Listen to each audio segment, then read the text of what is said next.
Hello to everyone tuning in from around the world.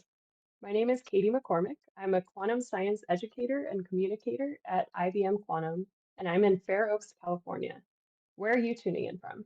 Drop a line in the chat and let us all know.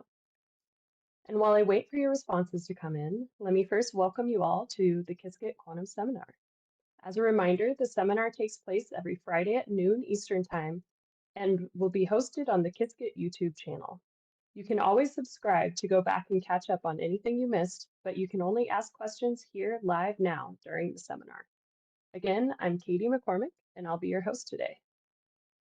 Today, we'll be hearing a talk by Hongye Hu about robust and efficient quantum learning with shallow shadows. Hi, Hongye. Where are you tuning in from? Hi, Katie. I'm tuning in from Cambridge, Massachusetts. Great, welcome. And I see in the chat we have some folks from Portland, Oregon, and Madrid.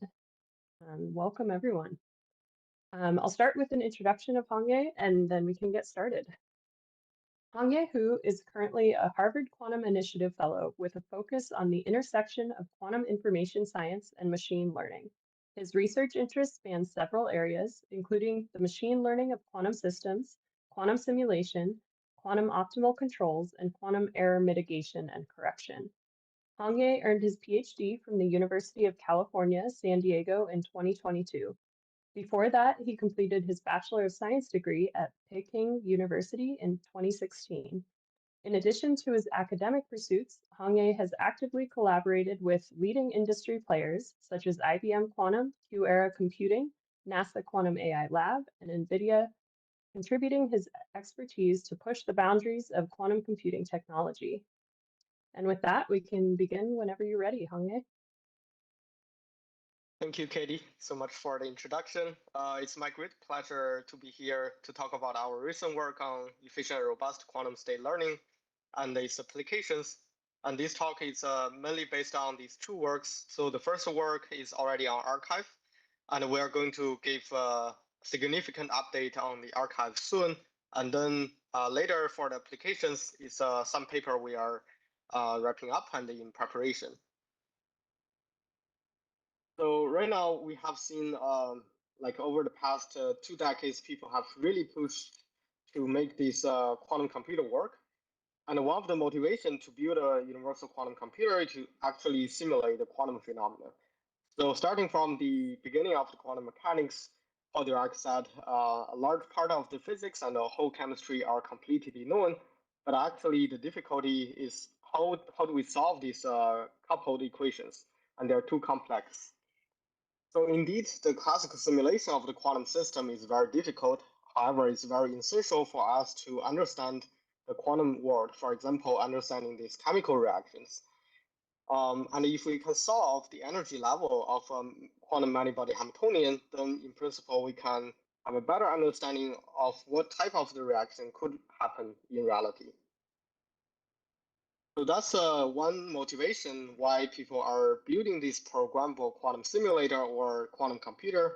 So starting from real materials, people have came up with different simplified models to describe those. However, these simplified models are still like very hard to solve. For example, the Fermi-Haber model, and that's why like people are using the analog quantum simulator or digital like a universal quantum computer to simulate these like a quantum many-body physics.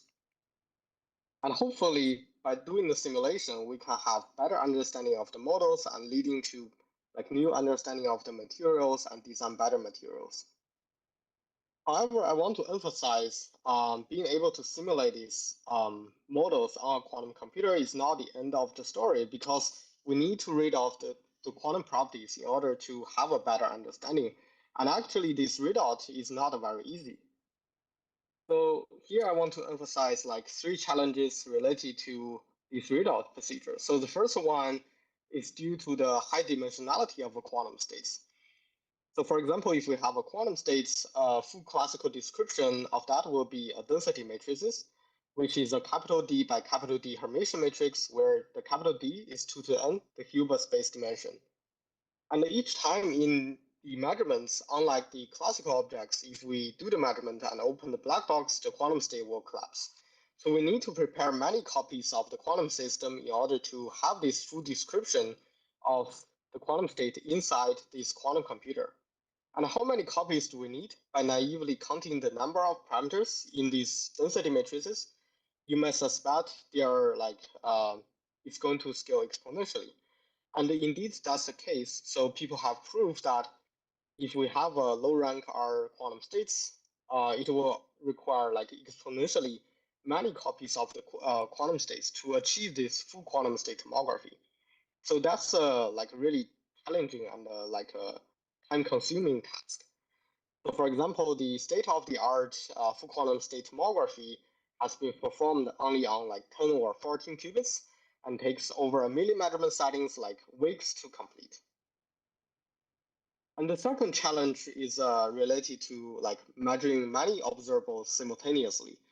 So in many of the cases, people are not interested in full quantum state tomography, but they would rather want to measure some state prepared on the quantum computer. For example, we prepare some quantum states. We want to evaluate what's the energy if we for this fermionic Hamiltonian. And usually for a fermionic Hamiltonian with m orbitals, they are like usually m to the fourth, like many terms in this Hamiltonian. Even though it's polynomial, if we measure them one by one on a quantum computer, it's still like very time consuming. So that's not ideal. And this measuring is like a subroutine in many like near-term quantum algorithms. For example, one of the like very famous algorithm like VQE, the variational quantum eigensolver, you need to measure this energy as a subroutine. And the third challenge is due to the limited controllability. So that is more on like analog quantum simulation. So the analog quantum simulator, it has like fewer tuning knobs. And these analog quantum simulator, they are specially designed to solve some particular quantum simulation problem. For example, using the optical lattice, one can simulate this from a Hubbard model like very efficiently. Like right now, here's another leading platform utilizing the Tweezer array and the neutral atom that can simulate spin liquids. However, for those specially designed platforms, it's great they can simulate and solve that problem. However, because it's not universal, it probably like it's challenging to measure some desired properties. For example, these fermionic pairing correlations. So with those three challenges, I want to introduce the aim of our research. So our research is aim to solve this problem basically, and we want to learn many properties of the quantum system on these large-scale quantum computers or quantum simulators efficiently by designing property experiments. So as a cartoon, here we have the quantum states prepared. We want to design some measurement schemes, and by doing either statistical method or some machine learning method, we want to utilize this measurement data to predict many properties such as some fidelity, Pauli expectation value, entropy, energy, etc. And one of the technique I'm going to talk about today is called randomized measurement toolbox. So this method has been getting a lot of attention over the past 3 or 4 years. And I think there are like two main merits associated with this method. The first one is it's a very efficient method. It can predict many properties simultaneously. It can be used to predict linear properties, nonlinear properties. It has a theoretical guarantee. And the second is it doesn't require precise control because we are using some like random measurements, random unitary evolution. So this will be very useful in the analog quantum devices. So the outline of my talk today is has two parts. In the first part, I will introduce the randomized measurement and classical shadows, starting from a single qubit example. And then I want to introduce the robust shadow, which is the main results from our recent paper. So how do we achieve the robustness against the actual quantum noise happening on the device? And what's the theoretical guarantee of this new protocol? And then I'll basically show you some experimental data we collaborated with IBM Quantum and collect it on the actual hardware. And if the time permits, I will talk about some applications we thought would be like very exciting for the near future, which is on spectroscopy. So we have basically proposing a new algorithm that is noise resilient, data driven for learning the Hamiltonian spectrum using the shadow protocols. So without further ado, I will starting with randomized measurement. So let's start with this thought experiment. Suppose we have a single qubit and we don't know what's the quantum states. And then instead of doing the measurements on the Z basis, what I can do is that I first perform a random single qubit Clifford gates and then perform the Z basis measurement. And suppose this unknown state is one state, which is the eigenstate of the Z operator. So what we are doing in the Heisenberg picture is essentially we are measuring this U dagger ZU, which is directly measured X and Y and Z basis with equal probability on the original unknown states. And each time we prepare the unknown states, we do this random rotation Z basis measurement. So the data set we are going to have can be arranged into this table. So first, we have equal probability of measure X, Y, Z basis. And if we're measuring X basis, we have equal probability we're going to observe plus states and minus states. And if we're measuring Y basis, we have equal probability of measuring plus I and minus I.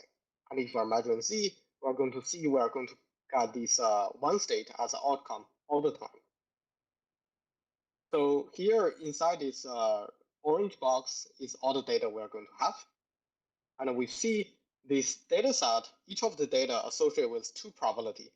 One is a probability by our design because we're using uniformly sample these single qubit Clifford gates. We are measuring X, Y, Z with equal probability.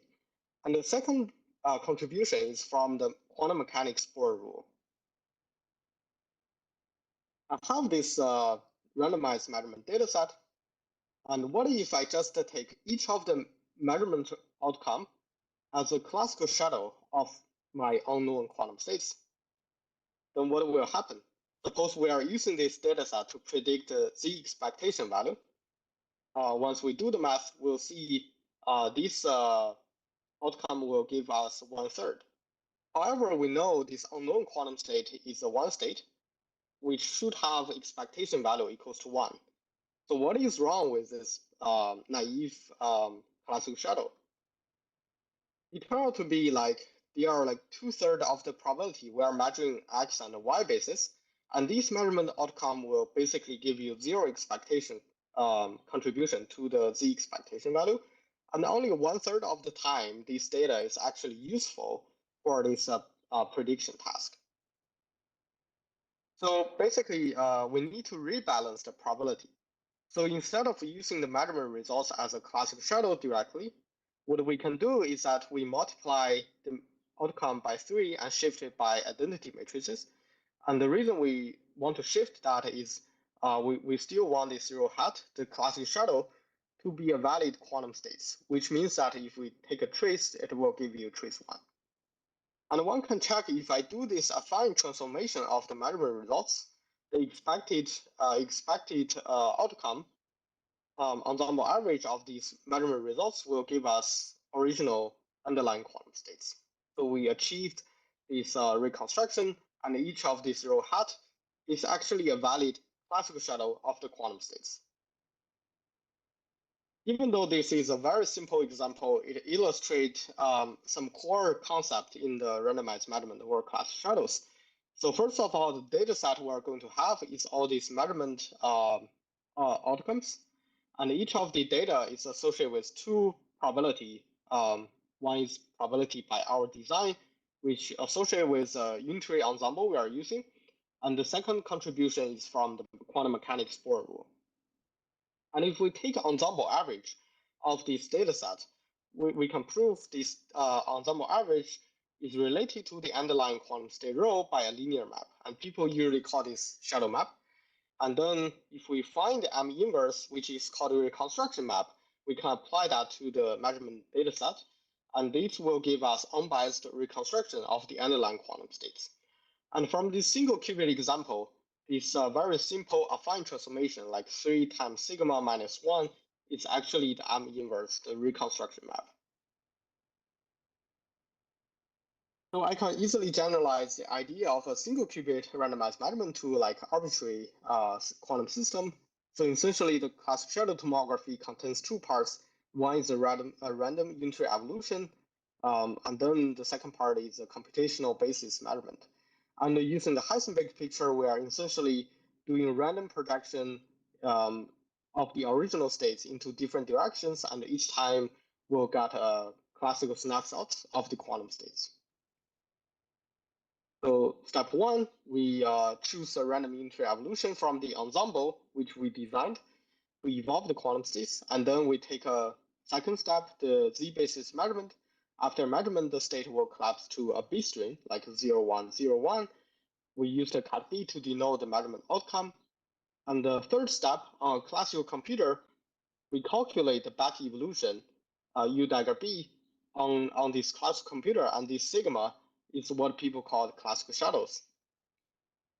And as we have seen before, these classical shadows it's depending on two probability contributions. One is probability associated with the unitary ensemble, and then the other one is from the quantum mechanics Bohr rule. So in classical shadows, the measurement channel is actually the key concept in predicting many observables. So here is like a tensor network, simple proof that the average of the dataset is related to the underlying quantum states by a linear map. So for people who are familiar with the tensor network language, what is inside this red box is essentially the measurement channel, and that is the key in predicting properties. Suppose we can figure out this measurement channel, and if its M is invertible, then the unitary ensemble is tomography complete. We can use that to predict arbitrary state properties. For example, we can predict the linear properties by replacing the row with M inverse acting on each of the classical shadow data set. And we can also use that to predict nonlinear properties. For example, we have row squared. We can replace each of the row independently by M inverse acting on each of the measurement dataset. So with this very brief introduction of the classical shadow, I want to show you some of the measurement, the shadow maps. So the first one is the random Pauli measurements, where people just apply random single qubit gates, perform measurements. There is no like interaction in this random evolution. So the measurement channel is a simple generalization of the single qubit example I showed you, which is a tensor product of 3 times sigma minus identity. So if we are going to use this scheme, people can show if we are going to predict M Pauli expectation value, then the sample complexity is essentially log M times 3 to the k, where k is basically the maximum locality of this Pauli set. So this scheme is great for predicting local observables where k is like bounded and very small. It's also experimentally very easy. It only relies on single qubit random gates. However, it will be inefficient to predict some non-local properties such as fidelity. And the second scheme is a random Clifford measurements where people just apply a global random evolution U, which forms so-called a 3 design, and then take computational basis measurement. And then the measurement channel is a direct generalization of the single qubit as well, where we just need to like rebalance the probability by 2 to the n plus 1.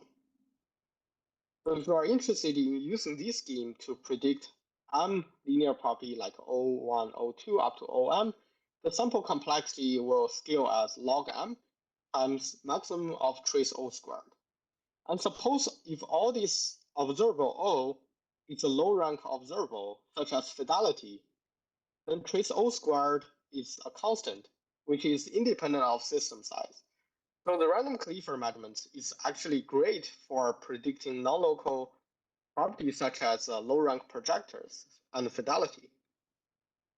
However, no one have achieved that in experiments because in order to achieve this inter-3 design, global random rotation, people at least need a linear depth circuits, which is experimentally challenging. And later we'll also see that each of the 2 qubit gates will introduce some additional noise, and then that's like, yeah, hard. So one of our like research starting like 3 years ago is to actually generalize the classical shadow beyond these 2 limits. So these 2 limits can be viewed as like very little interaction, no entanglement generated, and high entanglement generated in this evolution. So one may naturally think, do we have any scheme that can extrapolate between these 2 limits, such as using shallow circuits? In order to solve that problem, we introduced this so-called locally scrambled unitary ensemble. Mathematically, a local scrambled unitary ensemble satisfies, suppose I choose any unitary from this ensemble, the probability stay invariant if I apply any single qubit basis change or any single qubit basis rotation. So this locally scrambled unitary ensemble is very easy to achieve. For example, if we have shallow circuits, random shallow circuits, it will satisfy this local scrambled unitary ensemble. And even if we have a fixed unitary evolution followed by single qubit random gates, that will also satisfy the local scrambled unitary ensemble. So using this local scrambled unitary ensemble, we figure out this reconstruction map can actually be calculated. So it's going to be a linear superposition of all the reduced density classical shadows. And these coefficients only depending on some basis independent information, which is essentially the entanglement property of these random circuits. And in the paper, we saw that actually the shallow circuit region, like log depth circuits, is the best because it has like the best scaling for predict Pauli observables, and they also have a greater reduction if you are interested in fidelity and low rank observables. And later, people figure out this formalism can be simplified if we write it in the Pauli basis. Actually, if a unitary ensemble is locally scrambled, the measurement channel is diagonal in the Pauli basis with like eigenvalue. People call these Pauli weights. And then if the measurement channel is diagonal in Pauli basis, such as in this equation, the inverse map is very simple. We just need to apply the inverse of each of the eigenvalues. And this eigenvalue, the Pauli weights, actually have a physical meaning. It's basically the probability of directly measuring some Pauli observables using this random ensemble. So it has a close relation to the so-called shadow norm of the Pauli observables, which is the upper bound of the variance. And later, people also theoretically prove the log depth shadow circuit is optimal for the learning Pauli operators. And in the meantime, this local scrambled unitary ensemble has stimulated a lot of new protocols, such as hybrid circuits using like probability measurements and random circuits, has some like relation with holographic duality, and also can be applied to Hamiltonian systems. And also like people have shown using many-body localized Hamiltonian have the same complexity as shallow circuits. So far, I've been telling you the story about the shadows in the perfect case. However, in reality, each of the additional layer of gates will introduce some noise. And that, if we ignore the noise, it will give you biased prediction. So how do we make it noise robust? And also, like, what usually happens in quantum error mitigation is that if we mitigate the noise, we'll introduce like a higher variance. So another natural question is, suppose we do this noise robustness, does the shadow still perform better than the random Pauli measurements? So before I tell you the main results of our paper, I want to briefly review how people can mitigate noise in these 2 special cases, the random Pauli measurements and random Clifford measurements. And the key assumption there in these two papers are the noise is independent of the gate. And since these two examples, the unitary ensemble form a group, actually people can use the group representation theory to write down the measurement channel using the super operators. So here, each of the pi lambda is a projector to the invariant subspace of this irreducible representation of the group. And for these random Pauli and random Clifford measurements, the irreducible subspace is very simple. Without telling you the math, I will show you some pictures. So basically, using this super operator in the Pauli basis, this measurement channel is diagonal. And for a single qubit case, we have this basically a tensor product of something very simple. And each of the omega I is some unknown parameter that might be related to each of the single qubit noise it has. And in the random Clifford case, the shadow map is even simpler. It has just all these unknown parameter omega, they are the same. So one can imagine if we learn the unknown parameter omega, then we can perform the noise robust shadows, classical shadows. And indeed, that's the case. So people have been proposing using zero states as a calibration states to learn the unknown parameter omega I or omega. However, if we are using shallow circuits, the shallow circuits ensemble doesn't form a group. So that's a challenge. We cannot use a group representation theory. However, we can still figure out what's the shadow map. So suppose we have like a very general scenario where we have this single qubit twirling gates at the beginning and at the end. And what is happening in the middle can be shallow circuits like fixed random unitary. It doesn't really matter. And suppose the first layer of the twirling gate is noiseless, which indeed the single qubit gates have like a small noise. Then we can show the noisy measurement channel is still diagonal in the Pauli basis. So, but this time the Pauli weights here will contain some noise parameter, which we use the channel C here as a notation. And in this cartoon, basically this tells us the measurement channel is still diagonal, but each of the diagonal elements will probably depends on the particular detail of the noise, which we don't know. But nevertheless, we can use the similar idea to do the learning of these noisy Pauli weights and do robust predictions. So the learning algorithm is first we prepared high fidelity zero states.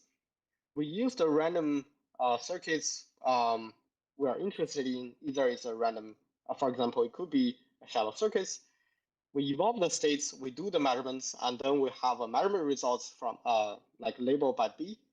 And we can calculate this one-time estimator of the noisy Pauli weights by doing this calculation.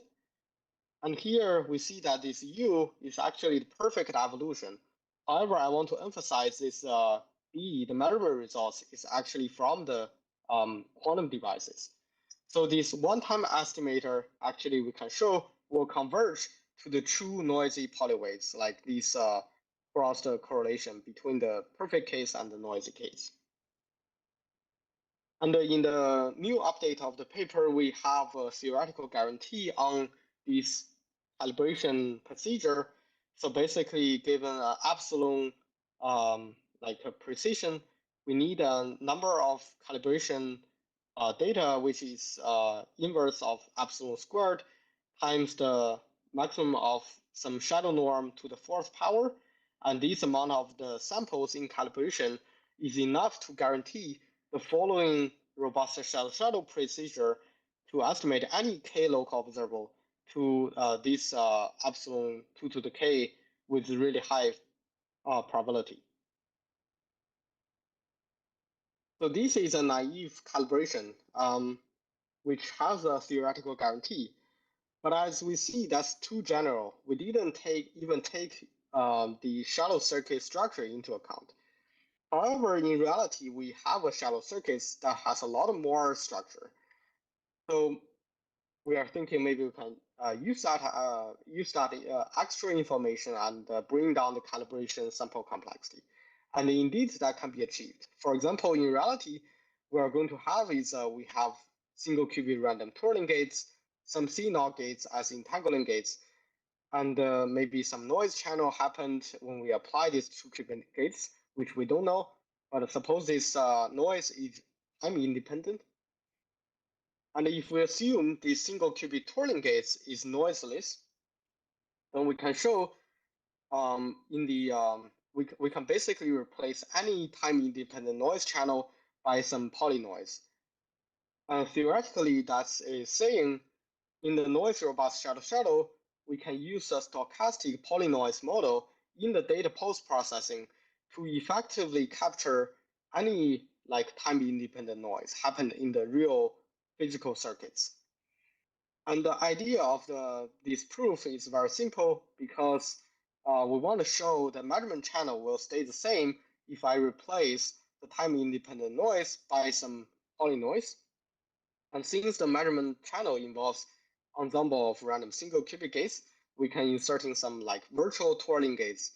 And then these virtual twirling gates can basically utilize the technique from randomized compilation, such that any time independent noise will be twirled into polynoise.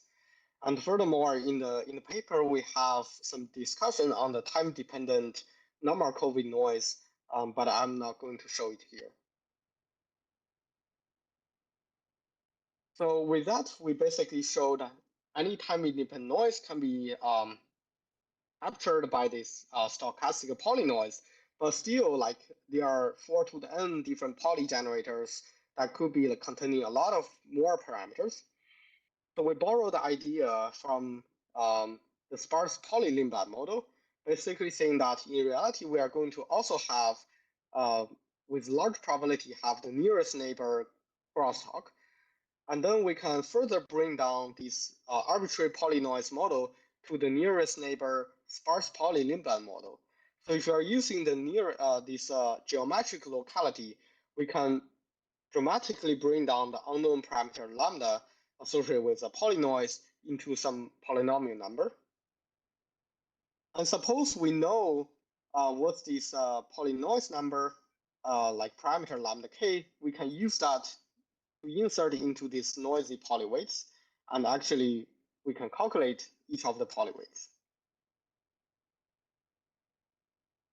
One may think, okay, suppose we know this lambda k, there are still like 4 to the n different polys and 4 to the n different polyweights. How are we going to calculate all these simultaneously? That seems to be crazy. And luckily, we can use the tensor network technique to basically show this calculation can be bring down to polynomial numbers. So the idea is that we arrange these 4 to the n polyweights into a synthetic quantum states, where each of the polyweights basically is a coefficient in these synthetic quantum states. And if we're going to do that, we can show that all these 4 to the n polyweights can be arranged into a tensor network, basically MPS, where each of the physical lag here has bond dimensional 4, basically indicating each of the qubits whether have poly X, Y, Z, or identity. And then the intra-bond dimension is basically polynomial to the number of qubits if you are going to have like a shallow circuits. And then correspondingly, we can encode each of the inverse polyweights, basically omega inverse, into this MPS as well. So if we can utilizing this tensor network representation, basically we have an algorithm that can calculate 4 to the n polyweights simultaneously. And that will be like very powerful in predicting properties. For example, if you are interested in Pauli observables, we only need particular like Pauli weights, then we can basically projecting each of the physical lag to the particular Pauli combinations. And we can also use that to predict low rank observables such as fidelity or projectors. So here we have like the states fidelity row we want to calculate that can be arranged into MPS. And then this classical shadow sigma hat can also be arranged into MPS representation. And then basically the calculation of this low rank observable is a 3-lag contraction where these diamond nodes indicates like a delta tensor.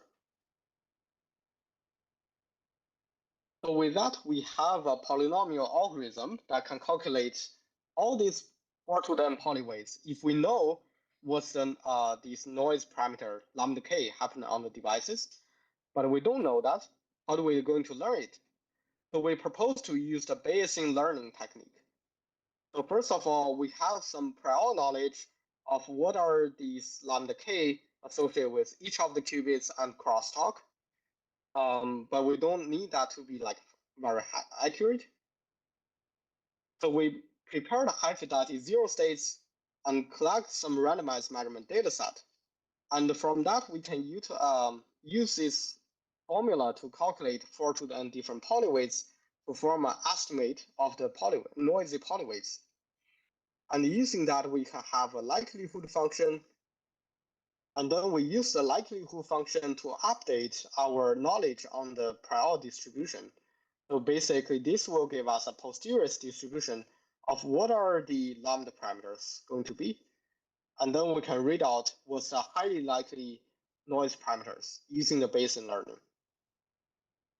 And in the paper, we show that using this Bayesian method compared to the vanilla calibration procedure we showed previously, the sample complexity is smaller, meaning that if we have the same amount of data in the calibration, we see that the green error bar is actually smaller compared to the blue error. Okay, so we first bring down the arbitrary noise into a polynoise, and then we further introduce the geometric locality to utilize this sparse Pauli-Limblad noise model. One may ask, what's the boundary of this model? Suppose we have some still 3-qubit error, then does this model still holds? We basically did that simulation. So the noise model we introduced is some crazy noise model that has a gamma probability to have arbitrary 3 qubits that couple to each other. So it's a very unphysical noise. It's crazy, but we want to test the boundary of our method. And we simulate this noisy method on 30 qubits, and we used like unknown state to be the plus states, and we simulate the noise, the 3-qubit noise to perform the classical shadow, and we used our nearest neighbor Pauli-Limblad model for the post-processing.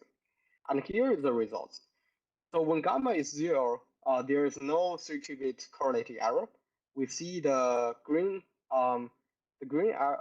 dots are actually the prediction of the robust shadow on these different poly X observables. And since it's a plus state, all these green dots should be near expectation value 1. And these blue dots are the like unrobust, like vanilla classical shadows. We see that when gamma equals 1, it works perfectly. And we can introduce this 3-qubit correlated error more and more. And even if we introduce like a 60, the probability like 0.6, we see that our method still perform relatively well. Like it will give us all these poly X expectation value correctly within the error bar. However, if we are not doing any error mitigation, the prediction is kind of going crazy. And here on the right panel, we also plot the prediction reconstruction error. The dashed line are the unerror mitigated classical shadow, and the solid lines are the robust shadow of our protocol. And we see that for different poly with different weights, all these different noise level actually it gives us sort of an unbiased prediction. So that's the simulation results, and we ultimately want to test our robust shadow on the real device's noise. So the overview of our protocol is that we prepare the 0 states as a calibration procedure, we perform the randomized measurements protocol. We collect the data, and we use the Bayesian learning of noise to learn the noise parameter lambda k. And with that knowledge, we can further apply that to the multitasking prediction later. So in the application phase, we have some unknown states. We perform the same randomized measurements, having the data, and then we can do the noise robust prediction of fidelity, local correlation, non-local correlation, and the entanglement entropy. So we perform the data, the experiments with the IBM Keith machine. Here is a layout of the qubits we're using, and here are some benchmark of the noise. And we see that the single qubit error is significantly smaller than the 2 qubit error and the measurement error. So the single qubit gates, treating single qubit gates as noiseless is a good assumption. And here are some example circuits. So on the left, usually we have some fixed circuits to prepare the quantum states. And then we apply the shadow. So here are depth 1 circuits containing 2 layers of signal gates plus some single qubit random twirling gates. So first, we perform this multitasking prediction on 2 relatively simple benchmarking states. The plus states with 18 qubits, and also a cluster state, which is the SPT state. So on the left panel, we have fidelity prediction using the shadow with different layers. So the the gray bar is d equals to 0, which is essentially the random Pauli measurements. D equals to 1, we have 2 layers of signal gates. D equals to 2, we have 4 layers of signal gates. And the solid bar indicates the results from the robust shadow. And then this shaded bar is like the vanilla classical shadows with no error mitigation. So we see that if we do the robust shadows on the real devices, actually the fidelity prediction kind of consistent with this benchmarking fidelity we're having, and they are all consistent, whether it's a plus states or a cluster states. However, without the error mitigation, we see the fidelity actually is dropping if we are having deeper circuits. And this drop of the fidelity is not because we have a lower fidelity of the quantum states. It's because we are introducing extra noise in this shadow circuit classical shadows. And in addition, we also observe this variance bias trade-off, meaning that if we do the error mitigation, the error bar kind of will increase a little bit. So this basically shows our robust shadow protocol is working and working against the realistic quantum noise happening on the real devices. And in the paper, we have other predictions such as fidelity, like stabilizer prediction, like subsystem purity, etc.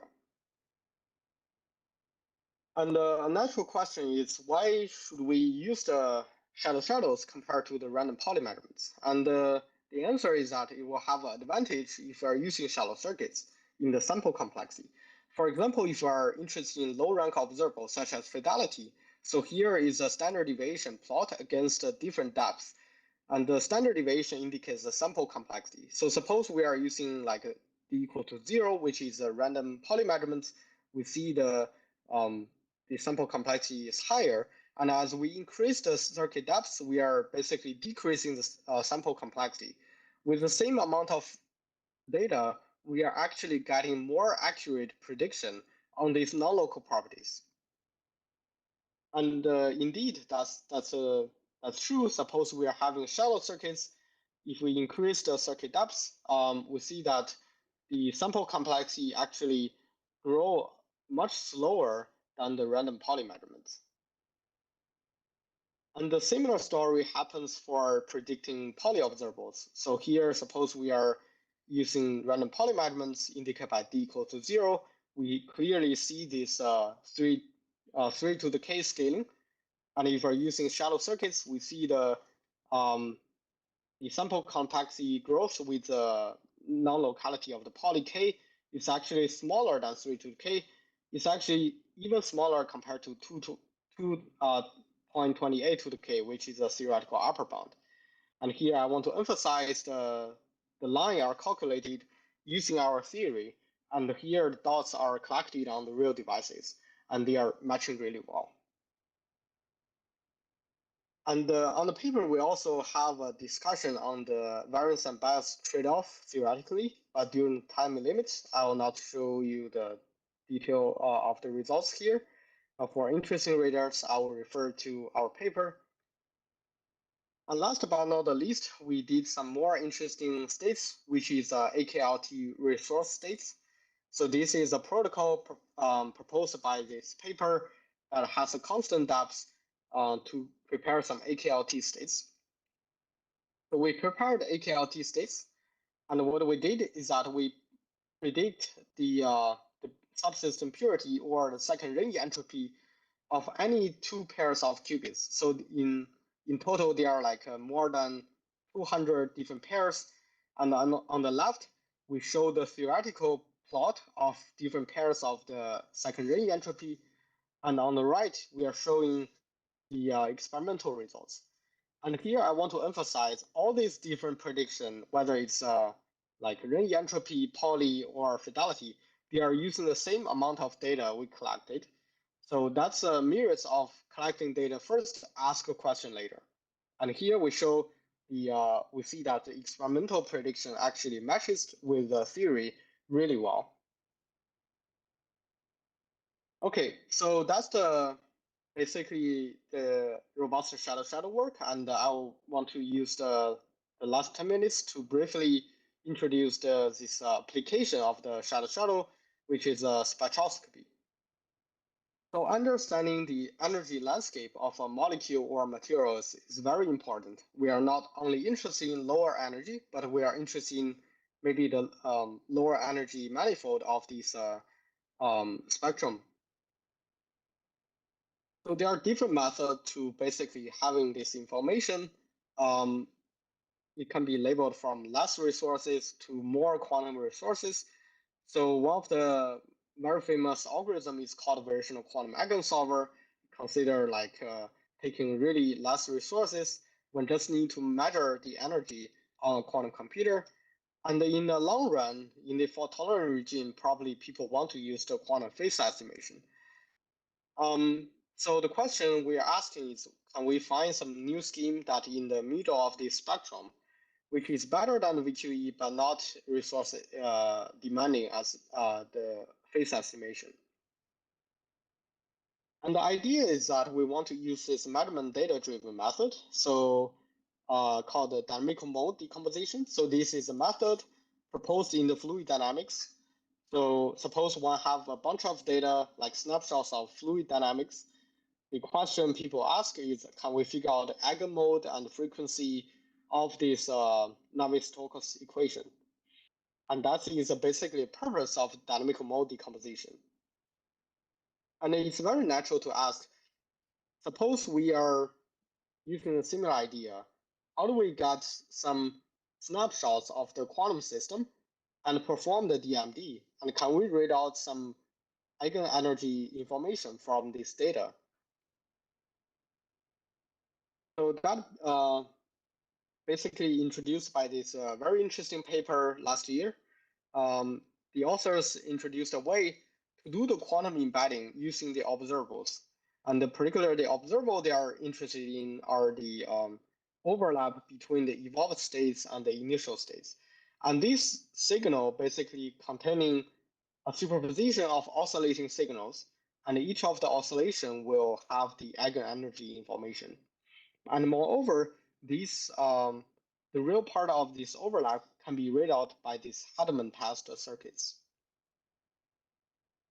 And in the paper, people show that if we evolve the quantum states, collect this data using Hartmann test circuits, then essentially one can perform the DMD to read out the ground state energy.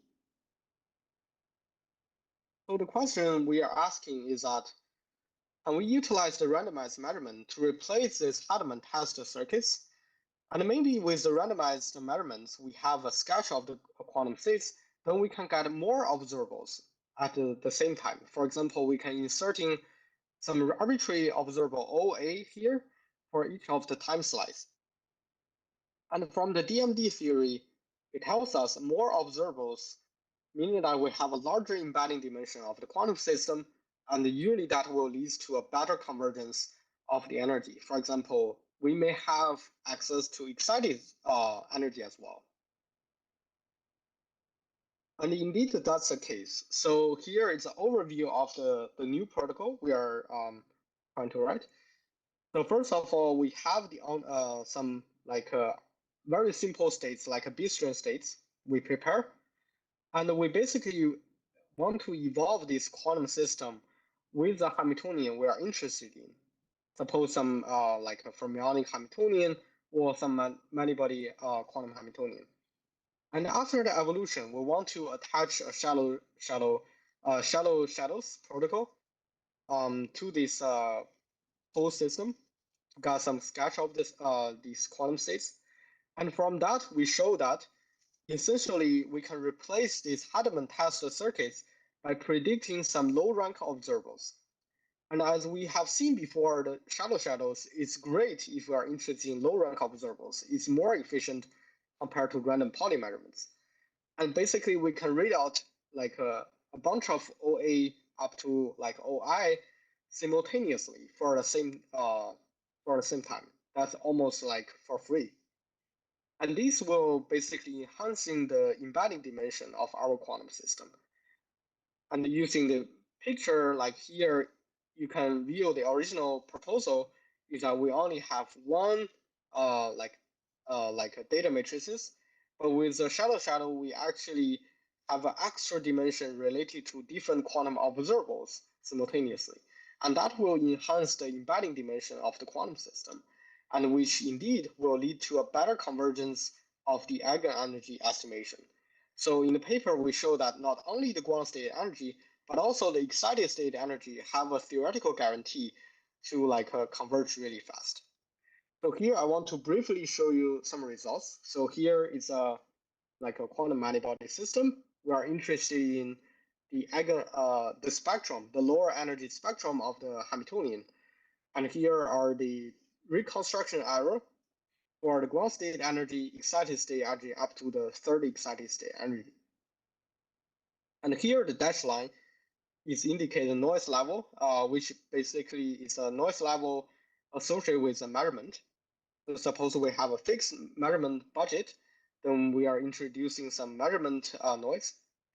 And we see that before above this noise level, we actually have the so-called super resolution behavior, where if we evolve the states with longer time, then you have a exponential convergence to the ground truth.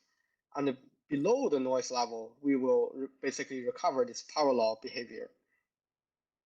And we also apply this new technique to some quantum chemistry, for example, predicting the lower energy spectrum of a lithium hydride molecules.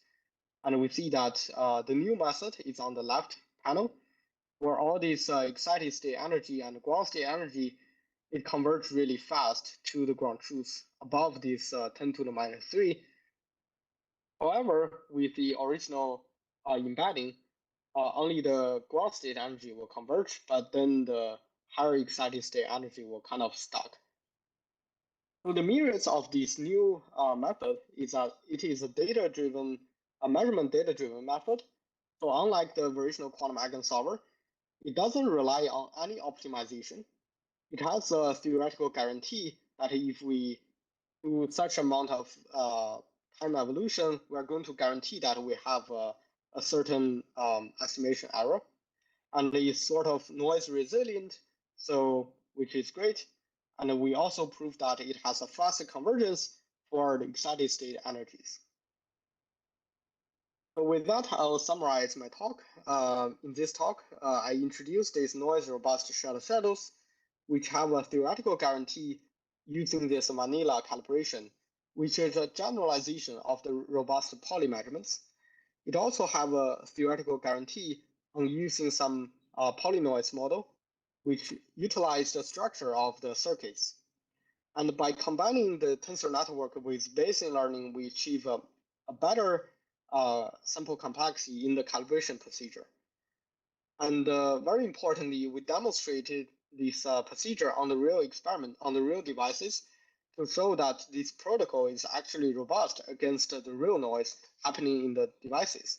And we predict many properties simultaneously, such as Pauli expectation value, low rank observable fidelity, entanglement entropy. And last but not least, I introduced this future application, which is a data-driven method for spectroscopy. And last but not least, we're going to update our archive version soon. And I'm going to invite whoever is interested in reading our paper and give us some feedback. And I also want to show there two related interesting papers.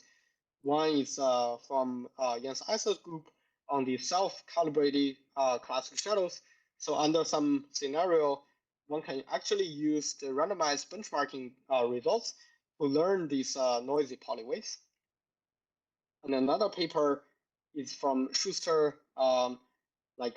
People recently showed that log depth random circuits actually have power to mimic the linear depths, which means that the log depth circuits is actually the optimal in terms of predicting low rank observable, which is great news for this application. So with that, I'll thank all my advisors and also my collaborators and all the funding agency.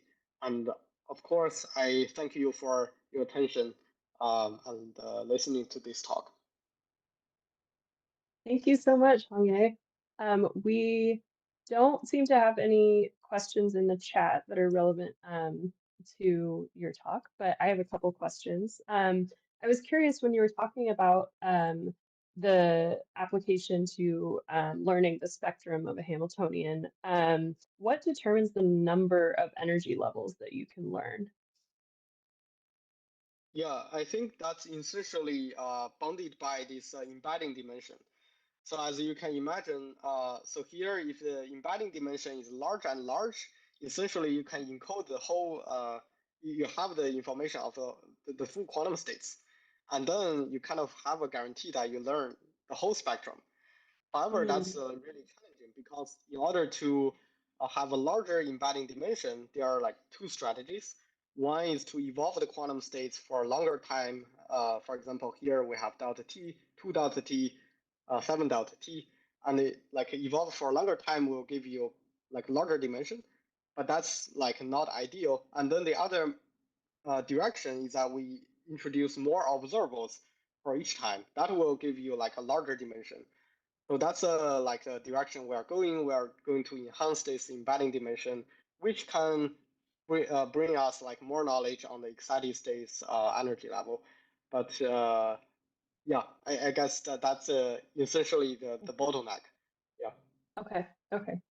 And then I also had a question about when you were demonstrating the robust shadows method, you applied it to a couple states. You applied it to the cluster state and then the AKLT state. And I was just curious why you chose those particular states over, say, like a Bell state or something like that.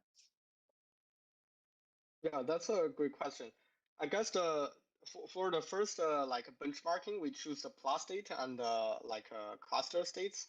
The reason is that the plus states we can actually do some direct fidelity estimation. Like it's very simple, such that we can get this benchmarking like fidelity as its red dash line. Such that we know that this new method actually gave us some like a reasonable prediction. And similarly for the cluster states, is a stabilizer states. It's also like a little bit non-trivial because it's SPT states. But then for the cluster state, we know there are some stabilizers which has like expectation value should be like really close to 1, give us some information that we can benchmark our protocol. And then the more exotic states is this AKLT states. It doesn't have a huge like high fidelity. However, we see in terms of predicting this arbitrary like range entropy is actually pretty good. So it's Yeah, I guess that's like interesting state we did.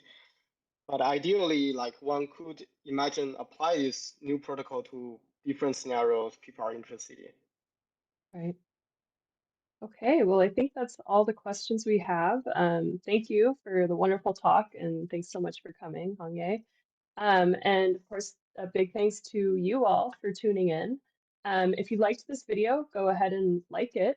And if you want more of these types of videos, definitely make sure you're subscribed to our channel. And if you want to continue the conversation, hop over to the Qiskit Slack workspace. Thanks again, and I'll see you next week. Thank you. See you. Bye.